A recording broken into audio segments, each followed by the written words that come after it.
Most people think of potty training as something you tackle in toddlerhood, but have you ever heard of potty training a baby? Today's episode is all about elimination communication, a method some parents use with their babies to help them learn to use the toilet at an early age. We're breaking down this topic with moms who have used this with their babies, as well as an expert who's coached countless families through their elimination communication journeys to help you decide if this is the right method for you. This is Newbies. He's gorgeous. It's a girl. Surprise! The whole family's here! So when are you having the next one? It's just poop. Ready for another? Wow, you look really tired. Ready to go back to work? Yellow poop? Seriously? Did you sterilize this? Sex? Now? You've got to be joking. You should sleep when the baby sleeps. She doesn't look anything like you. I thought you already had your baby. I did. Babies don't come with instructions, so there's Newbies, helping new moms and new babies through the first year. Welcome to Newbies. Newbies is your online, on-the-go support group guiding new mothers through their baby's first year. I'm Natalie Gross, mom to a 3-year-old boy and a girl on the way. We've got a great show today talking about elimination communication. Now, if you haven't already, be sure to visit our website at newmommymedia.com and subscribe to our weekly newsletter, which keeps you updated on all the episodes we release each week. Another great way to stay updated is to hit that subscribe button in your podcast app. And if you're looking for a way to get even more involved with our show, then check out our membership club. It's called Mighty Moms. That's where we chat more about the topics discussed here on our show, and it's also an easy way to learn about our recordings, so you can join us live. Now let's meet the moms joining our conversation today. Tell us your name, location, and a little bit about your family. Tara, do you want to kick us off? Yes. Hi, I'm Tara Garcia Mathewson. I live in New York City in Manhattan. I have a 4-year-old girl and a nearly 2-year-old boy. And I did EC with both. And my name is Emilia Jahangir. Our family lives north of Boston. My little girl is going on 4 and a second little girl going on 2. And I also EC'd from birth with both of them. Awesome. So how did you moms first learn about elimination communication and ultimately decide that it was the right method to use for your family? My husband actually stumbled across this. He was reading a blog post about things that you don't need to buy. We're a pretty minimalist home, and it was a list of 10 things that you don't need. And so one of the things was like a crib, and it talked about the Maria Montessori method and not using cribs. And then it included diapers kind of facetiously, and then talked about the idea of elimination communication or natural infant hygiene, but this idea that maybe you don't need diapers with babies. And as we who use this know, diapers are there as a backup for most of us most of the time. But it planted the seed, and we did some more research and decided it was a really good idea. In our case, I also stumbled across a newspaper article. This was way, way before I had children, way, way before we were even talking about children. And the article had kind of a sensational headline saying that, my baby was potty trained by, I think it was like 7 months old. And that definitely piqued my interest. And I sort of kept it in the back of my mind. And when I was pregnant and sort of getting ready for the parenting journey, the thought came back up, and we researched more about it with my husband. And I actually know Tara personally, and her baby girl is 4 months older than mine. So I actually learned from her about what worked for her when she was doing elimination communication with her daughter, and she gave me a lot of pointers. You know, beyond the sensational potty training by a very early age, which was certainly attractive, I really was liking the aspect of hygiene, just the idea of a child sitting in their own waste for a long time and an adult knowing about it and not doing anything about it. That just seemed like a bad idea to me. And the other aspect of EC that really aligns with our ever-forming parenting philosophy with my husband is we came up with this idea of early exposure. So imagine the things you want for your child in the future, and why not expose them to those things early on? So, for example, just because a child doesn't speak to, let's say, 1 year of age, it doesn't mean that we spent the first year of their life in complete silence. We always talk to them. So you expose them to language early. In my household, we actually expose my children to 3 languages because we want to expose them to my native language, my husband's native language, and English, which happens to be, the language around us. Another example I like to give people is you expose children to good manners early. It's not like you will make a switch from becoming very vulgar to suddenly becoming very polite, and you expect a child to make a switch from reality 1 to reality too. You expose them to the reality that you want for them. So the idea that, let's call it the conventional method in our society, is that at some year of age, and it's sort of an arbitrary potty training ready time, you make a switch from a diaper being a toilet to a toilet being a toilet. It's actually a switch that a child has to make. But why not expose them to the finite goal early? So expose them to the toilet from an early age, so they don't actually have to make a switch. They're just exposed to the toilet from the beginning, and they know what it's for, and they know their bodily function in the process. So kind of a long-winded way to say that this really very much aligns with what is logical to me, and it really worked well for our family. The other thing that really resonated with us is the idea of starting from birth. This is a time when you have a newborn, especially for the first time, you're paying such close attention to everything they do. You come quickly to understand what kind of cry means tired, what kind of cry means hungry or uncomfortable or in pain. So why not add at that stage of such close observation the idea of paying close attention to figure out when the child might be making certain noises or faces or whatever to indicate that they need to eliminate, they need to use the bathroom. And so I'm a journalist. My husband is an ethnographer. And so while I was pregnant, it was like, we're going to be so good at paying such close attention and figuring this out. And this is something that we can definitely do. And we just liked the idea of the challenge of being able to closely find patterns and recognize what was happening with our baby. So Tara and I keep mentioning our husbands. One thing that I'm often asked for is, hey, is your husband on board with what you're doing? And I will say that it's very important to be a team about EC. It's very helpful that the whole household embraces the idea and the philosophy, and we're in it together. And it's not just mommy's job to go toilet the child, it's also daddy's job. And I'm very fortunate that my husband is very much on board, and we are each other's support system along the way. Yeah. Well, thank you, Mama, so much for sharing. I am excited to learn more after we take a break.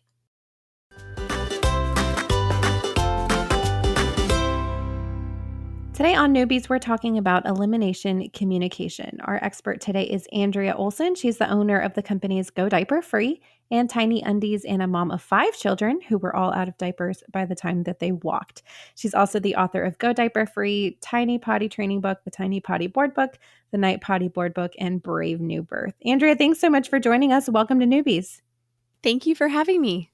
Yeah, well, I'm excited to talk to you today because I have started reading your book and I'm very interested in this method because I also heard about it from Tara. We're old colleagues, and so she's quite the ambassador for it.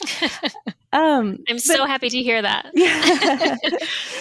Well, to start, what exactly is elimination communication and how does it work? Well, that's a great question. It's kind of easier to explain it as all mammals are born with instincts that keep them dry, right? Well, no other mammals go around with diapers on their babies. None. We're the only ones. So elimination communication is basically taking advantage of these inborn instincts for dryness and to be clean that our babies are all born with. All babies of all human history were born with these instincts. And we moms and dads and aunts and uncles and grandmas and grandpas and siblings are also born with this desire to be responsive to what the baby needs. And until pretty recently, we've always used a diaper as Amelia mentioned, as a backup. It's never been a full-time toilet until the last couple of generations, really. Cloth diapers were invented a couple hundred years ago, commercially available ones. And disposable diapers were only invented in the 1960s. So what did we do before those? We did some form of EC or elimination communication, and that's basically you're following the baby's innate instincts. They do signal to go to the bathroom when they're newborns. They usually stop signaling when they become mobile because why would they need you anymore? They could just crawl off to where everybody else goes. But they are born expressing their need and their desire to stay clean and dry, just like every other mammal. If you've ever held a very small puppy and they've wriggled and you finally are like, okay, I'll just put you down, and then they pee on your carpet. It's the same kind of signaling.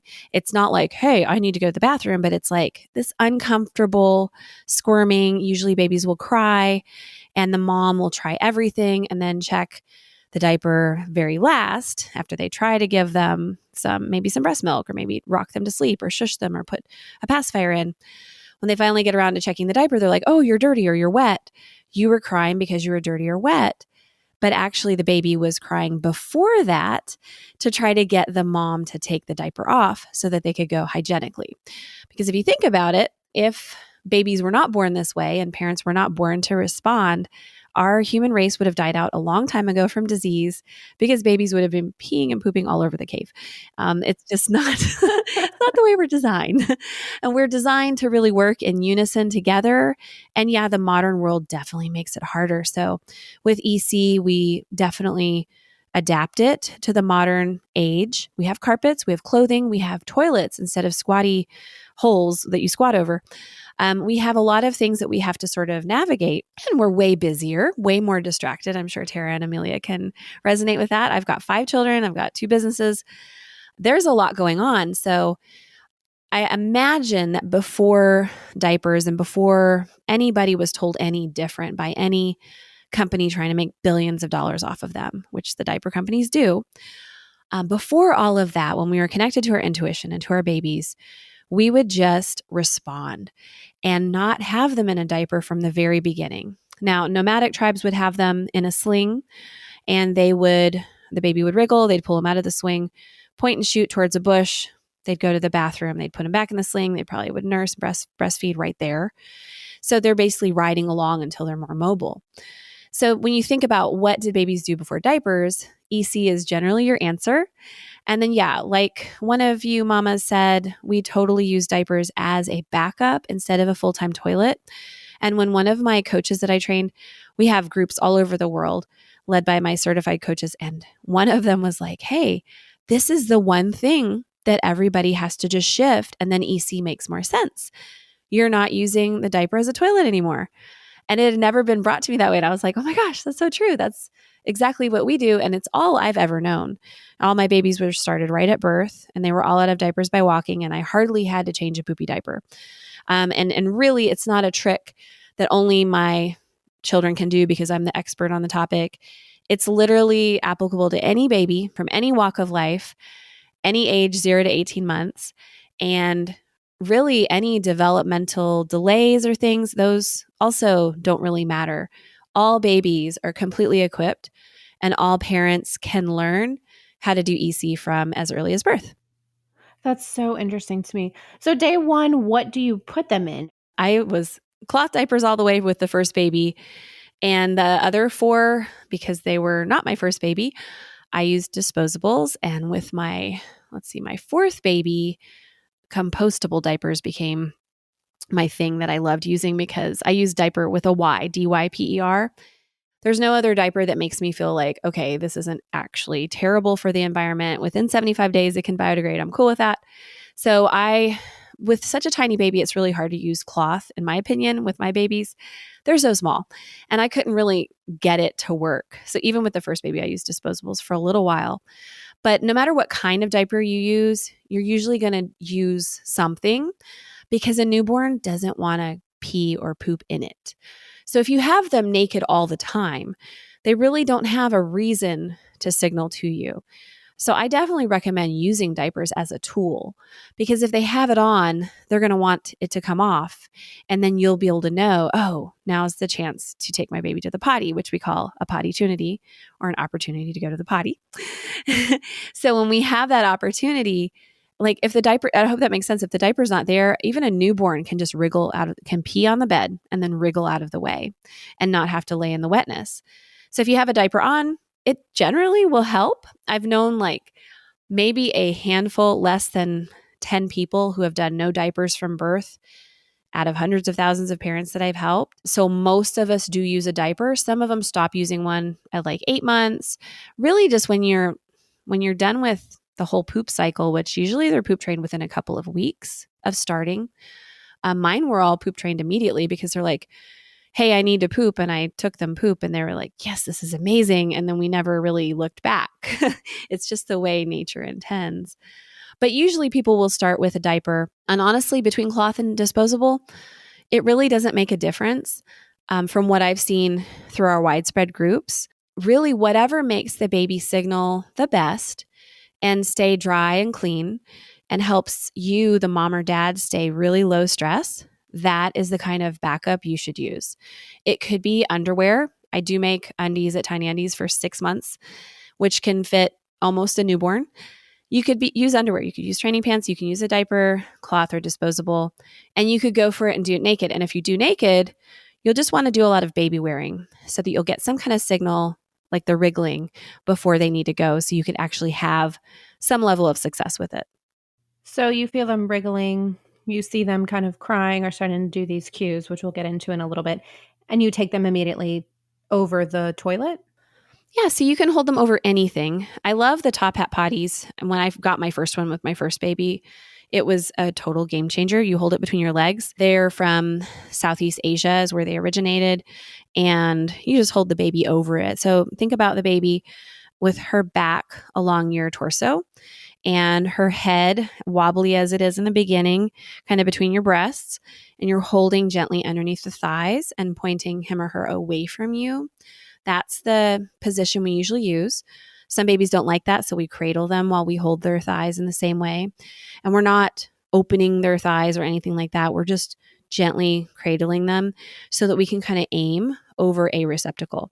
A lot of moms use the sink because you can stand and your back and your wrists and everything else from birth is just kind of wonky. So, and then you can also look into the mirror behind the sink at your baby's face. Breast milk, exclusively breastfed babies, their poop is very runny. And if you're okay with it, because it's your sink and you can decide, you can wash that down with some hot water and it doesn't affect, I've never had it affect anything in my house, my pipes, because it's really liquid and it's also sterile when it comes out. So you've got a few options. You can squat in front of the toilet. And if you have a low stool, like a kid's stool, you can sit on that while you hold them over the toilet. But a top hat potty, if you're starting at birth, is super helpful because you can sit and relax in your bed and not have to get out of bed at all to potty them like in the middle of the night. And I do want to say that if you're working with a newborn up to like a couple months old, you'll want to do every time they wake up, just hold them over. We have a hormone called the antidiuretic hormone, all mammals do, that keeps us clean and dry during our sleep time. So with a fresh newborn, they're going to be really connected to these cycles and just very primal stage, right? And right when they wake up, their bladder will fill and they'll be prepared to go to the bathroom. So you have a little window there. Newborns sleep all the time. So my biggest recommendation would be when they wake up, just hold them over something and make the running water noise, which is psst, or grunting noise. So that could be alternated for peeing and pooping. And with a newborn, they pretty much poop all the time too. So you have a lot of chances for success if you just look at the wake ups with them. Now, what's the youngest baby you've ever seen potty trained, like fully out of diapers? Well, like I said, there have been a little bit under a dozen moms that have started from birth with no diapers and had a rhythm from the very beginning. So it really depends on your definition of potty trained. The child can't really participate in some of the process until they're mobile. So crawling over and mounting the potty themselves really takes a little bit of dexterity and the ability to get onto something. So 8 or 9 months, because of those developmental things having to be in place first, 8 or 9 months is about the earliest I've seen because they have to be able to get on the potty. Well, when we come back, we're going to hear more from our expert, Andrea, as well as our mom. So stay tuned.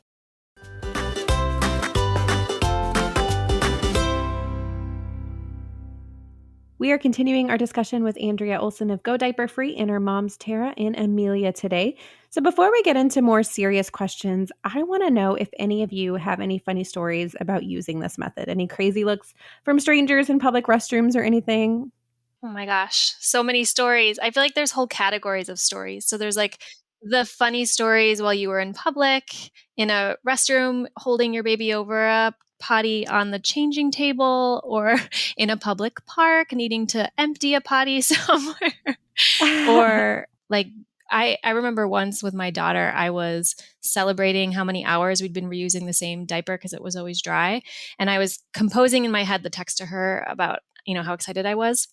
and in taking my daughter off of the toilet, tipped over the potty and emptied out the urine into and I needed to clean it up with a diaper because that was what was right there, using a cloth diaper. So there's just so many stories all the time. You were wondering about the crazy looks we get. Definitely very many crazy looks, probably many rolled eyes. Some people are very nice, and when you tell them about elimination communication, they'll smile at you and then roll their eyes once you turn away and maybe make up a judgment. Not that it really deters any of us. One of my stories that I like to share is my older daughter was a C-section baby, and I was also getting intravenous antibiotics while in labor. So it really affected her digestion in the early weeks of life. So she was extremely uncomfortable, and we could tell that elimination was actually very straining for her. And we started EC with her probably about week 2 of life, once the C-section scarring became less painful, and I could actually physically do it. And I remember I also use a top hat potty, which is what Andrea mentioned as a great tool for newborns. And I remember that the potty actually brought her relief.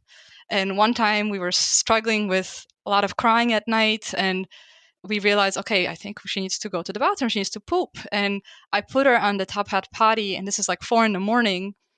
And she eliminated. She pooped in the potty, and then I realized she actually fell asleep on the potty because I'm assuming it was a squat position that I put her in, which is, the natural way to eliminate.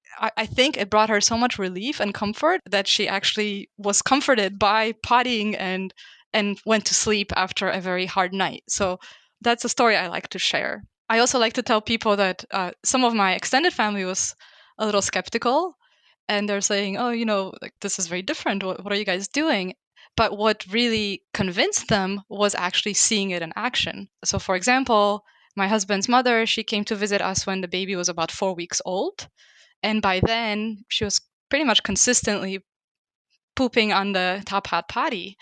And it was just amazing to see such a small child being able to do that. And that just seeing it is believing. And a lot of people were, let's call them converts to the method after actually seeing it in action. You want a story for me too? Sure, Andrea, go ahead. I have many, but I think one of the best ones was very, very beginning. Kaiva, my oldest, was 5 months old, and I took him on his first airplane trip. And it was really, really loud in the cabin, so nobody could hear it, but I could. And I held him over the mini potty in my lap because my top hat potty hadn't come in yet. And he had a big, giant poop right there in my seat because he couldn't get up. And I kind of, luckily it was just exclusively breastfed poop, so it didn't smell at all. And I put a wet wipe on top of it, and the flight attendant noticed the potty, and they're looked at this other kid next to us and said, "Oh, good job. Did you go in the potty?" And I said, "No, it was this guy, this little baby in my lap." And she could not believe it. She started clapping and telling everybody that this baby had just used the potty on the airplane. And then you kind of have to sneak it down the aisle and get it to the thing with the baby in arms and dump it in the latrine and go back to your seat. And that's a whole nother story. I have so many disposal stories. So many. Disposing of the toilet. I showed up to a friend's house once with the toilet inside of a bag. So I had newborn in my hand. He had woken up from a nap that I let him take in the car. And then we were going to this friend's house, and so I'm holding baby and also this bag, and so I get there, and my friend said, "Oh, I could take this for you," and I was like, "No, I'll handle this one myself. Just need to run to the bathroom." Yeah, there was one time I was in Target, and I had 5 kids at the time, so hands full, totally. Had my stroller, baby starts making faces. I am clear on the other side of the store from the bathroom, and so I whipped out the top hat potty and I squatted in between aisles, kind of hidden by some racks of clothes, while my other kids were kind of playing nearby, and I pottied her. She had a full-on poop right there in the middle of Target. Nobody noticed at all. And I put it in the bottom of the stroller, which is nice that it's got that flat little bottom. And I brought it straight to the bathroom. Again, nobody noticed. I feel like nobody ever notices. I've pottied in so many restaurants, just I know people might judge me for this, but whatever. It's better than having to wipe it up from the whole baby's body. But I have definitely held my baby kind of underneath the table view with a blanket over her lap. All of my babies have been pottied in restaurants in my seat in a pinch, because like you don't have a lot of time when they make that face that they're going to have to poop. And I'd much rather have an awkward moment where nobody really knows what I'm doing anyway. Nobody notices ever when I do it. I don't know if I just disappear or what, but nobody notices it. But then if I tell somebody, they're like, oh man, I can't believe that. Why don't you let them just go in their diaper? Well, because I don't. I wouldn't like to do that. I do have one more story. I was in this big museum in Raleigh called Marbles. It's a kids museum. It's a nut house. And I went into the bathroom with 6-month-old Branson in the baby carrier, and I knew he needed to poop. So we go in, and there's this woman changing this newborn who had had a blowout. Actually, the baby was probably about 5 months old. On the changing table, she was going through an entire package of wipes. The poor thing had poop all over her body. You know how it happens. It goes all the way up their back. And she was changing her clothes. The baby was screaming. I felt so bad for them. I walk in, go into the stall, take my baby out, hold him over the toilet. He goes. You usually don't have to wipe at that age. You guys can probably relate. And then I put his diaper back on my lap, because I can change a diaper in my lap pretty fast. Put him back in the carrier, walked out and past this poor woman who was still cleaning up. It probably took us about 60 seconds. Not to brag, but it was just like, she had no idea what I was in there doing. But I felt so grateful for ever having heard about EC, because that would have been me. And definitely has been me one time. Over 5 kids, I've had one blowout all the way up the back. One time, because I was at Biltmore Estate and there are no bathrooms there. There are none. So I literally couldn't do anything. But it's been, I don't know if you guys have ever pottied into a diaper. I mean, into a bush, side of the road. I've done it in a boat in Thailand, on a mini potty. You name it. I've pulled over. We were on the highway, and my son was probably a little over 1, and he said he needed to go to the bathroom. And it was just so, I mean, we have pulled over onto the side of the road, but there happened to be like a pull out, like a truck stop kind of thing, pull off there. And there were no bathrooms. It was just a rest stop, like a pull off rest stop. And I just had him go on the grass near where the cars park, and it was poop. And it was like, oh my God, I'm so glad, because I didn't know whether it was going to be poop or pee, but I will go to such great lengths to avoid poop in a diaper. I've actually, across 2 kids, I've never had a blowout. I've never had diarrhea in a diaper. My kids have, because they are poop trained so early, by the time they got sick to have diarrhea, they would always be able to control it enough to wait until the toilet. I think the benefits of not having to clean up poopy diapers cannot be overstated. Totally relate to that. And can totally relate to potting on the side of the road or in a park under a bush. If someone is walking their dog and it's okay for them to pee under a bush, why can't my baby do the same? So I totally, that's my philosophy, and I totally take advantage. The top hat potty is something that we keep in a backpack wherever we go. And then the disposal stories, of course, there are many. Yeah. Well, Andrea, what are some common cues that babies give when they have to pee or poop? And then, moms, I would love to know what your baby's cues are or were as well. Yeah, so the most common one is fussiness, crying. And I would estimate, after all these years of teaching this and doing this, that about a third of your unexplained fussiness and crying is, I need to go to the bathroom. With some babies, it's 100% of them. So when they fuss, so you might be like, well, how in the heck can I tell one fuss from another? If you look at Dunstan baby language, which Oprah did a little thing on that, you can find it on YouTube. The one for discomfort, that cry, is the closest thing to an EC signal that I've found. And usually, if you also understand how often your baby goes, so I have an app called The Log with a poop emoji after it.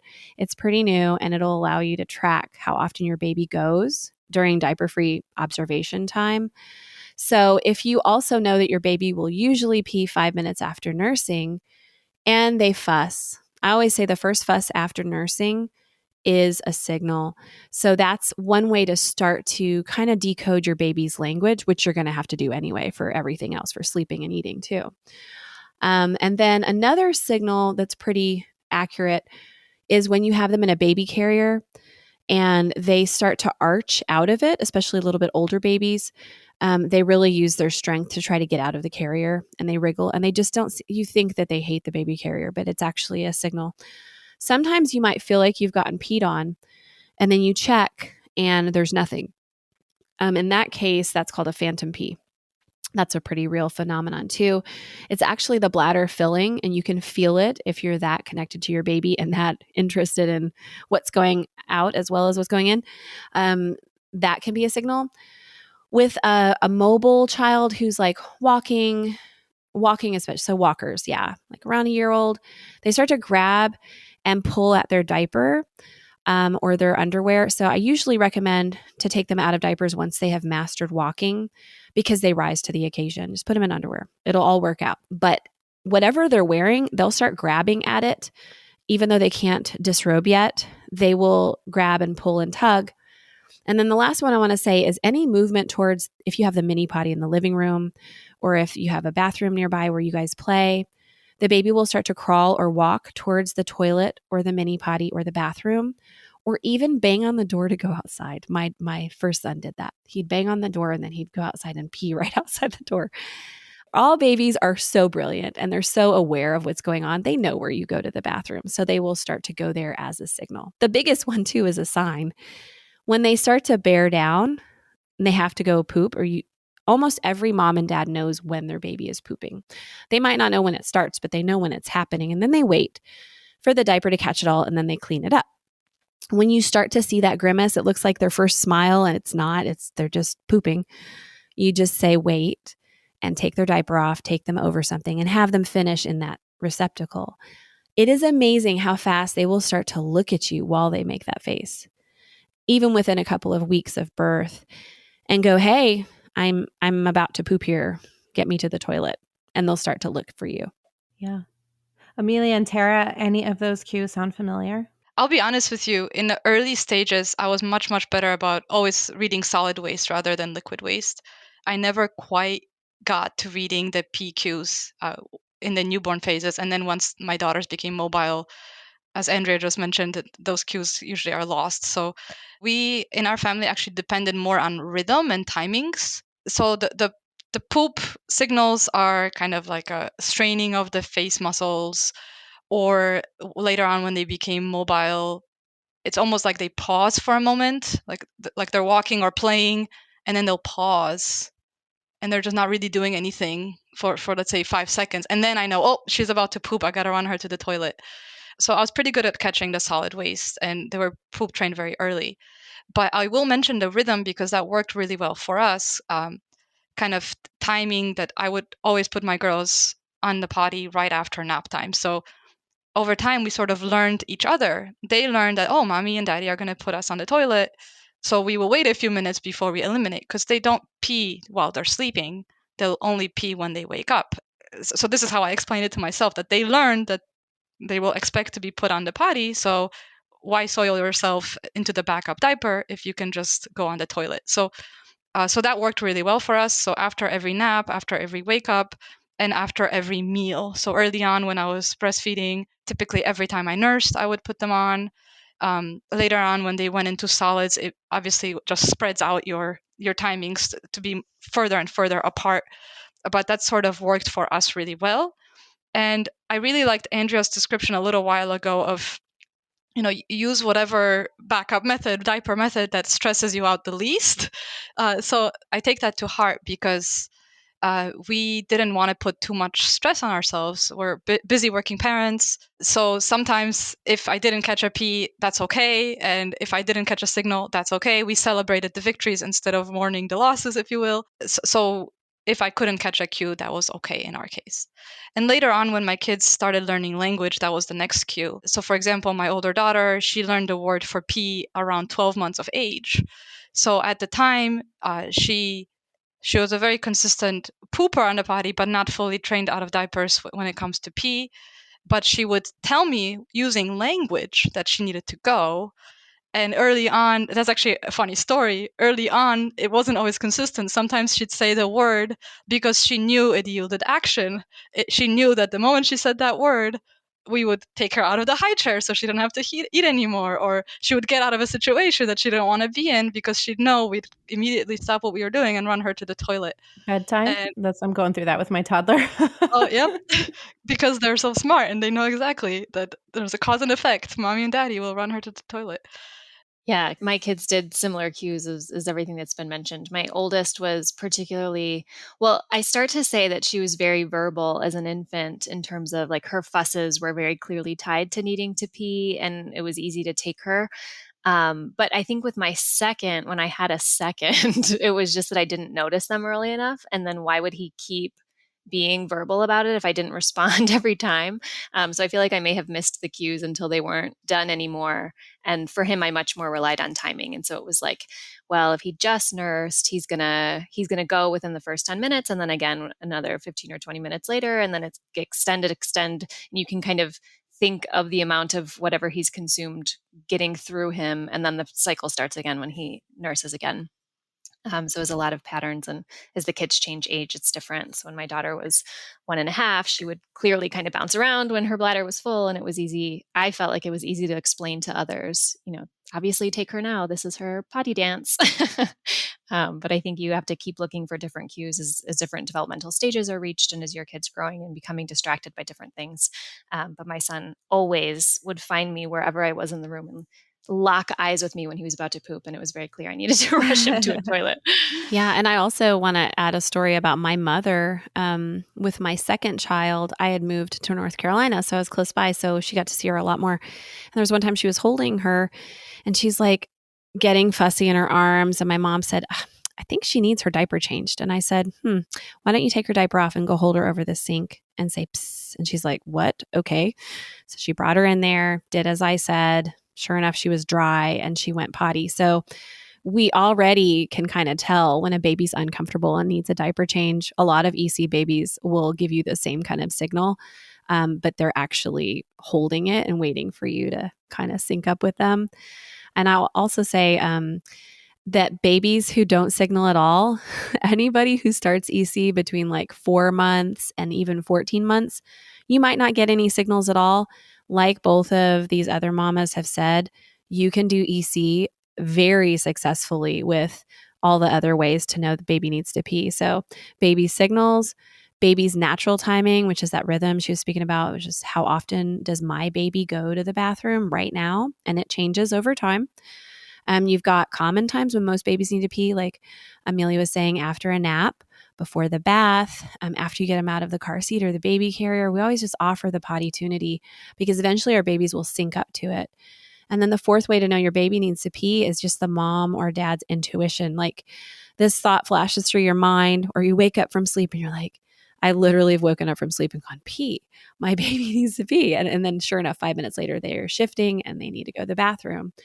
Or when you just think, oh no, there's no way you could possibly have to go again. And then you have a miss. And sure enough, that was your intuition saying, actually they do. They're coming to you because they need some help. Another signal is just crawling to you or coming to you and tugging on you. You might feel like they just want to be with you and, oh, how sweet, you came over to say hello. Actually, babies are pretty utilitarian. They're like, hey, I need help with this thing. Can you help me for a second? And then they're back off to exploring. I know all of you are working moms, so I want to know kind of one of my biggest questions about this method is how you handle this with childcare providers, because not everyone is well versed in this, I would imagine. So, how have you three handled that, with daycare or a nanny or things like that? Tara, why don't you start us? Okay, so I, with my first, she had 2 different nannies before she started daycare at 1.5. And in both cases, when each new person started, there's the learning curve because they had never done this before. Both were skeptical at first. And I worked from home, so I could hear my daughter making a noise that indicated she needed to pee, and I would kind of shout across the hall, like, that means she needs to pee, and encourage them to put her on the toilet. So it was a frustrating kind of learning curve, but they did end up having some successes. And my daughter, came to know when she was around me or her father, she would much more consistently be put on the toilet, and she could fall back into better rhythms when she was with us, even if during my workday she was peeing in the diaper more than I would have liked. In both cases with my son and daughter, when they started formal daycare environments, it was just hard. It was hard for them to understand the concept of hoping to see a dry diaper during a diaper change time, putting the kid on the toilet, letting them pee there, and then putting the diaper back on. People are just so conditioned that it's like, oh, if the diaper's dry, then I don't need to do anything. And so in the end, in both cases, we switched out of diapers and just went into underwear, mostly to get into something more common for the daycare provider. Like they understand potty training. So even if my kids are younger than other kids they would have done it with, they understand the concept, like give them opportunities to go to the toilet throughout the day, clean it up if they miss every now and then. And it was, in both cases, it was a quick process. My daughter was about 1.5. My son was a little bit young. He was 15 months, I want to say. And yeah, once we switched, it was quick.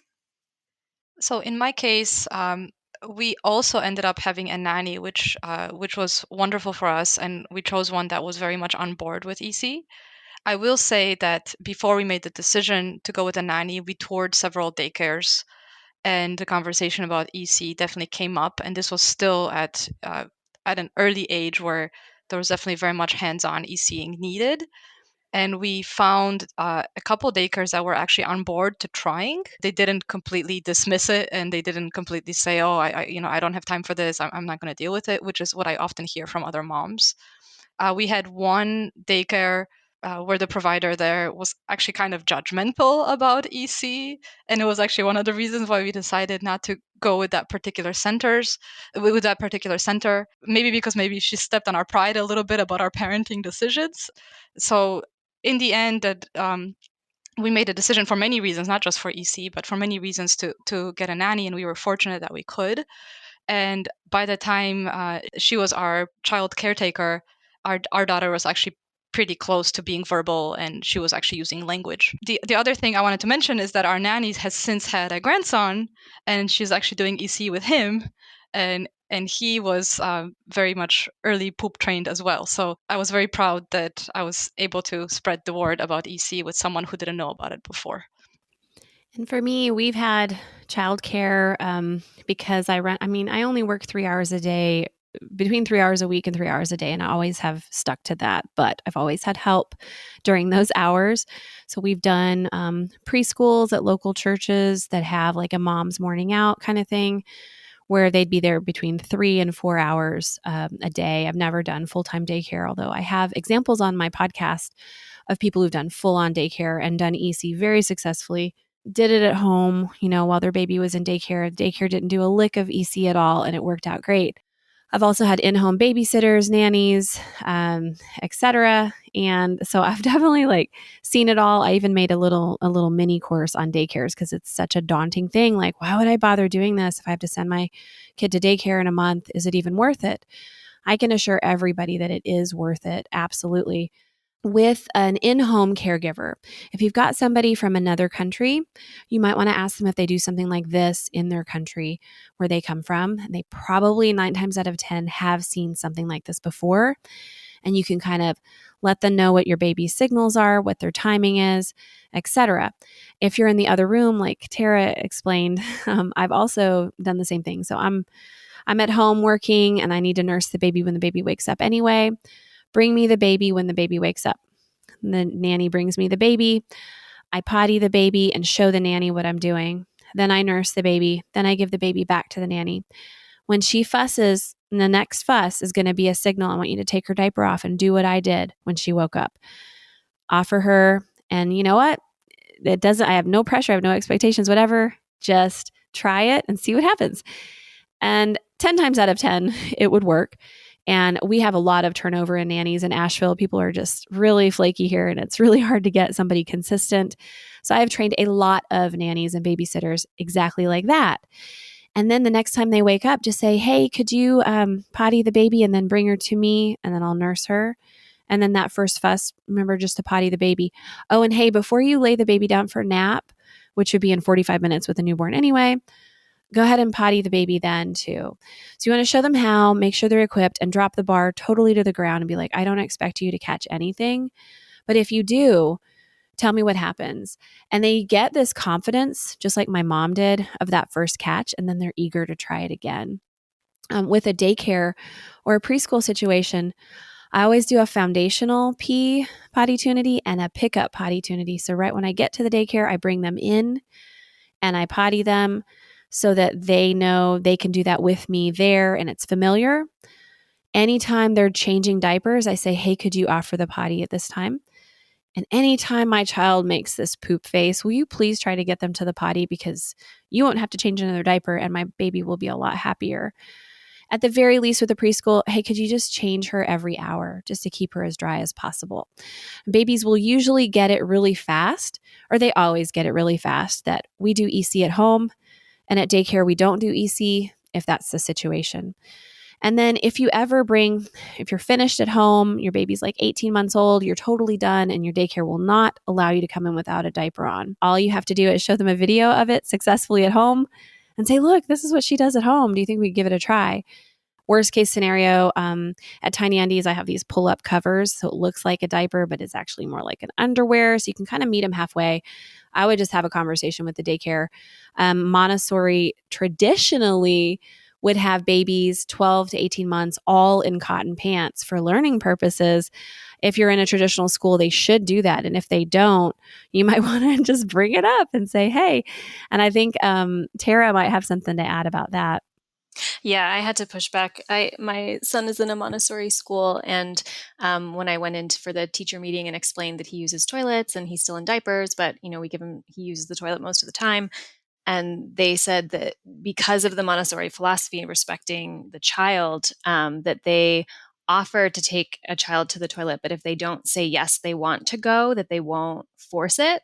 And that's just frustrating because, first of all, he wasn't verbal yet. He wasn't saying anything at the time. And also, he's a child playing. So often as the kids get older and engrossed in whatever they're doing, you do have to kind of urge them to use the toilet when they need to go. But in our family, of course, it's perfectly reasonable for us to think that the family norm is that you don't get to keep playing and pee in your pants. You have to go to the toilet. And we didn't get the support for that at the school. But that did, like I said before, that just pushed us to go toward more formal potty training faster and get him out of diapers entirely. And so they understood, the stakes were higher for them if there was no diaper to catch it, to really encourage him to use the toilet as often as he needed. Right. And I did have some problems with my preschool asking too much. Do you need to go potty? Do you need to go potty? And my child would resist. Three of them that went through there resisted. So I eventually just said, don't say anything and just take them. And then turn your back and give them a little bit of privacy. And it was really at least we had a good relationship. So they were down to try it. But not every daycare is going to try it. If you only do it at home without them, or if your child's at your mother-in-law's and she won't do it, it won't ruin the whole thing. I've had so many success stories with clients who just did it when they had their baby, and the baby was thrilled to do it and knew that this was the norm. Yeah, that's so great to hear, Andrea, because that was definitely one of my big questions when I was considering this method. Well, moms, I'll start with you and ask if you have any good resources that have helped you that you want to recommend to our listeners. And then Andrea, I'll let you have the last word and give any recommendations that you would like. So I'll start by saying it's really helpful to have your little network or your little village. So Tara and I are friends, and it was really helpful to have that person to share stories with and compare notes with and vent to sometimes when you didn't reach your goal. So it's very helpful to have that little community. With my second child, I actually discovered there's a very helpful elimination communication Facebook group, and a lot of people go there to kind of get started and hear what this is all about. And by then I was actually kind of a veteran, so I was more on the teaching side of the things. And it's really helpful to hear that there's a whole community of parents out there who really want to try this. And that Facebook group is also a really nice place to share stories for success and kind of funny anecdotes that, let's say, the rest of the world doesn't really understand because they're not going through it. So I would advise any parents to definitely try it. Your child is more capable than you think, than you give them credit for. And once you see that first poop in the potty, you'll be a convert too, and you'll just never want to stop. But find your village and find your community to make it easier. Yes, as you might expect, I highly recommend convincing mom friends to try it so that you can have your own community with you. When I was pregnant, I read The Diaper-Free Baby. It's a good kind of overview of the philosophy of why you might want to try this and ideas for times that it makes sense to take your baby to the toilet. There's another book I kind of skimmed called Diaper-Free. You can look up both elimination communication and the other kind of jargon term, natural infant hygiene. Both give good tips just to kind of immerse yourself in the idea of finding the patterns and taking advantage of them. Yep. And then I started with Diaper Free Baby also. And I was like, how do I do it though? Can you tell me how to do it? Can somebody show me how to do this? And then all my mom friends did not want to do EC. So it was like, I couldn't convert anyone that I knew. They all thought I was a super mom or a show off or whatever. And I just had to kind of keep it on the hush hush and figure it out myself. I also read Infant Potty Training by Lori Bouquet, who was on my podcast. And we've been in touch over the years. Amazing encyclopedic resource, examples from other cultures. And then when my first baby was 5 months old, I decided to write my own book, Go Diaper Free. And with that, I really wanted to make it so dummy proof and easy to start by making it really visual with flowcharts. So that this happens, then this happens, and this happens. Lots of pictures, but also an online community, like Amelia was saying, is essential. Mine was on Facebook, but then during political climate and everything, I took it off of Facebook. So we have a private group that's off of Facebook now and one that's on. Whatever flavor you like, there's that. And my book currently comes with that because I agree that you cannot do it without support. So I've trained some coaches that hop in every day and help people in our community get through the littlest thing, and you get one little bit of advice that can help you through that. Then it'll make the difference between keeping it up or quitting. I also decided to make it audio visual. So I wanted somebody to just show me how to hold my baby. YouTube wasn't really huge back then. Neither were Facebook groups. They didn't even exist yet. So I was like on email listservs and stuff, and we had photographs, but that was about it. So when I made my book, I also included a video library of how to do some basic things and an audio book because when I became a mom, literally stopped reading books, and audiobooks are my biggest I'm there too. thing. So, yeah, like the first version of my book, I had an audiobook. I recorded an audiobook within a month that I included with it because we got to have our hands free. So there's that too. So that's my book, Go Diaper Free. And then Tiny Undies, I created small underwear and potties because, well, the Top Hat potty it just went missing from the market. I couldn't find them anymore. So I had one created, and then a super short mini potty for little babies who could touch the ground on them, and then small underwear. We just couldn't find them. And then good training pants that actually hold a pee. Couldn't find those either. So I went and created all the things that I thought that we all needed, and Tiny Undies is a really great place for that. But I also want to tell you about my podcast, which is Go Diaper Free. Every week I post a new episode. I think we're at 200 now. Sometimes I have interviews with people. I had Dr. Sears on recently. We have a really good time on that podcast. And then my Instagram, every single day we post examples just to encourage everyone. And like Amelia was saying, like, you feel like you're the only one doing this, so you can't really share about anything in the general population. But on my Instagram, our comments are pretty active with like, yeah, me too, and this and that. And you can always tag me at Go Diaper Free. I love seeing everybody's success because we literally cannot do this without each other. Yeah, being part of the online communities, even if you don't participate in them, seeing comments and things show up in your newsfeed just normalizes something that you're doing that would otherwise feel really strange and outside of the norm. Seeing so many other people doing it and struggling with the same things and coming up with tips together, it made a big difference. I only found the Facebook group with my second, and it was just really nice. It felt like home. Absolutely. Yeah. And I also wanted to mention that if anybody listening has missed the 0 to 18 month mark, I don't recommend EC at all after that age. I have another book, the Tidy Potty Training book, and there are other potty training books out there as well. But I would just do potty training at that time because toddlers need quick mastery of things. They get bored pretty fast and then they'll lose interest, etc. It should only take about a week. And you can even wrap up EC with potty training. We have so many moms who do that and find it to be really, really helpful. That's great information. Thank you so much to our expert, Andrea Olson, and to our moms, Tara and Amelia, who joined us for this episode today. I know I was taking lots of notes during this conversation. And for our listeners out there, we will be posting a lot of those links that they mentioned on our website. So be sure to check out Andrea's website at godiaperfree.com. Also check out newmommymedia.com, where we have all of our podcast episodes, plus videos and more.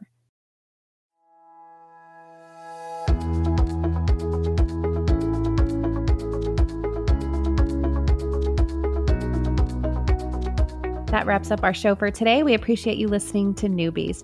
Don't forget to check out our sister shows, Preggy Pals for expecting parents, Parent Savers for moms and dads with toddlers, the Boob Group for moms who give breast milk to their babies, and Twin Talks for parents of multiples.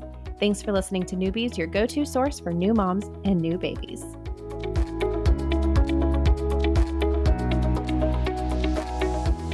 This has been a New Mommy Media production. The information and material contained in this episode are presented for educational purposes only. Statements and opinions expressed in this episode are not necessarily those of New Mommy Media and should not be considered facts. While such information and materials are believed to be accurate, it is not intended to replace or substitute for professional medical advice or care, and should not be used for diagnosing or treating healthcare problem or disease or prescribing any medication. If you have questions or concerns regarding your physical or mental health or the health of your baby, please seek assistance from a qualified healthcare provider.